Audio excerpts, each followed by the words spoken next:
Good morning. It's the 26th, or Boxing Day, as we call it over here in England.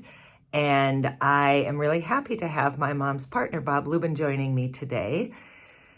After we just finished the long walk, so we're 5 miles into a walk. It's been quite a day. We've already had some Christmas bread, and now we're going to go through our questions. So let's just get right to it. Just a minute. Sure. Hi, Bob. Hi, Dana. How are you? I'm fine, thank you. Good. I'm well, too. Thanks for joining me today. You're welcome. All right, Bob, let's jump right into the questions. First of all, no, let's not. Bob, how are you enjoying England? I'm loving England. I've always liked England. Yeah, we've had a good trip so far, haven't we? We have. Yeah, you're now a multicultural international man of travel between Paris and London and Windsor and everywhere else you've been on this trip. Yes. All right, now let's jump into the questions. Tell me, please, what are one or two things that you knew before you turned 50 that have served you well since turning 50? Okay. I think most people would like to know that I'm 75 now. All right. And I think there are a couple of things, and I was told by wiser men than I was at a young age that one of them was choose your friends wisely and don't allow them to choose you.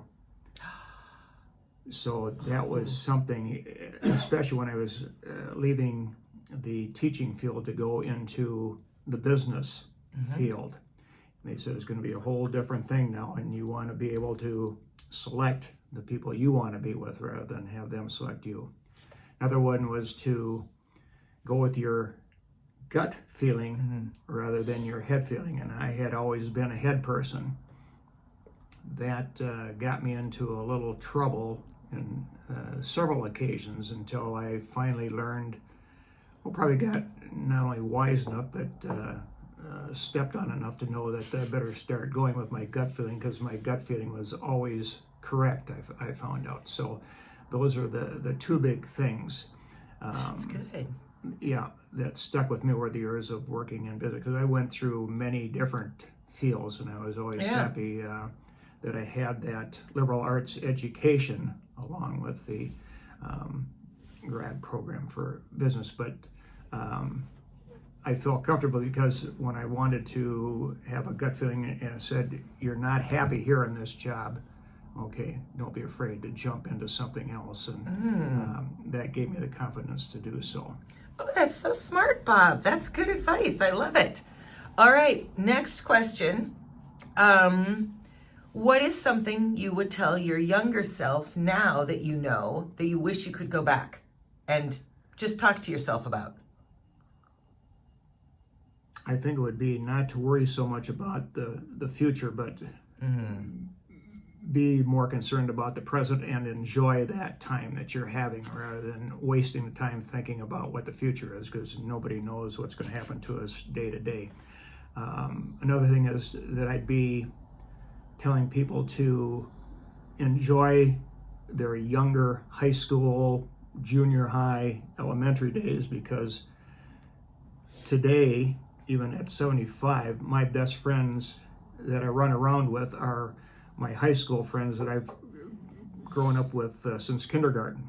Yeah, I love that story. There are 6 of you, right? There are 6 of us, yes. From kindergarten on, just about. Kindergarten on, yeah. One of them came to us in 8th grade, but from that point on, just incredible. Yeah. Yeah, you are like Quinn in that respect.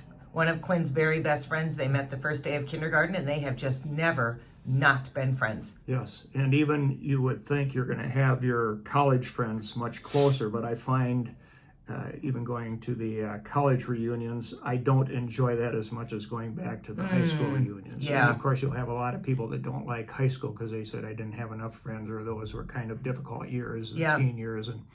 But well, it helps that you were sort of the big man on campus at your high school, Bob, probably. Well, part of it, for sports, not for... Yeah.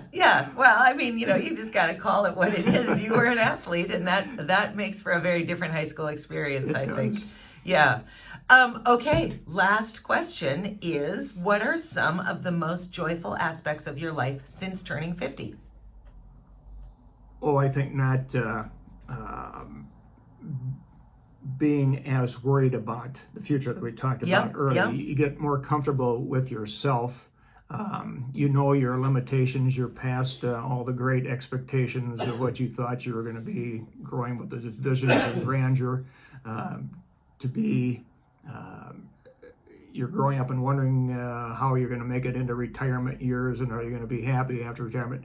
Quit worrying about all those things. You don't have any control over that anyway, and you're going to enjoy it. So now you're, with my meeting your mom, we're just hoping now that we can enjoy travels and whatever now since retirement, as long as our health allows us to do so. But we're not going to worry about the daily stuff and bicker about this and that and the small things that really don't make anything different. So enjoy what's ahead of us. But I have a side question for you, Bob. Do you feel like kind of the only fight you've ever had with Bonnie Bowman was at the roundabout at Heathrow Airport when she was going to kind of tell you how to drive the car?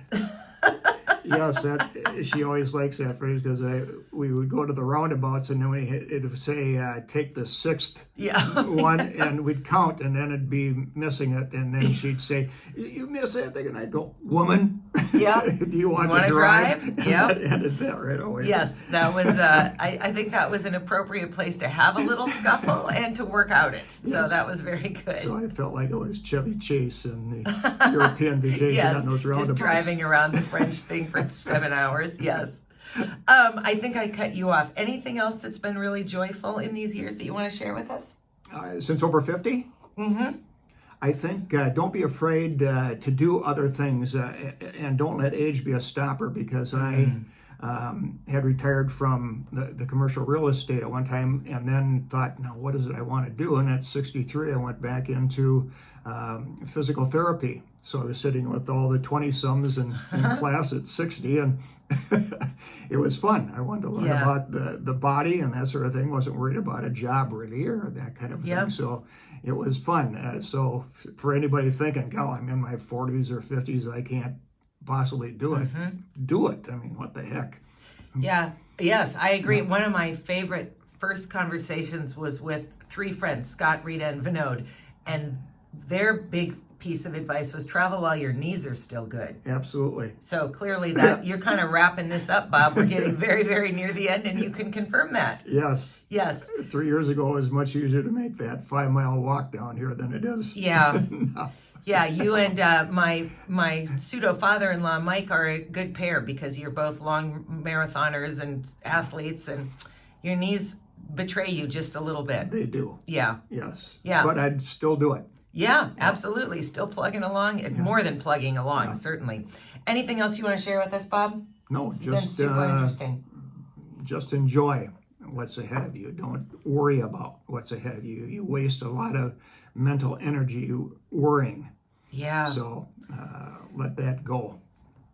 Yeah, I'm going to keep working on that. Maybe in 2 days' time I'll wake up and I'll think, I have nothing more to worry about. We'll see. Yeah. We'll see. Dad always said, and you worry about a problem, he said, go to sleep.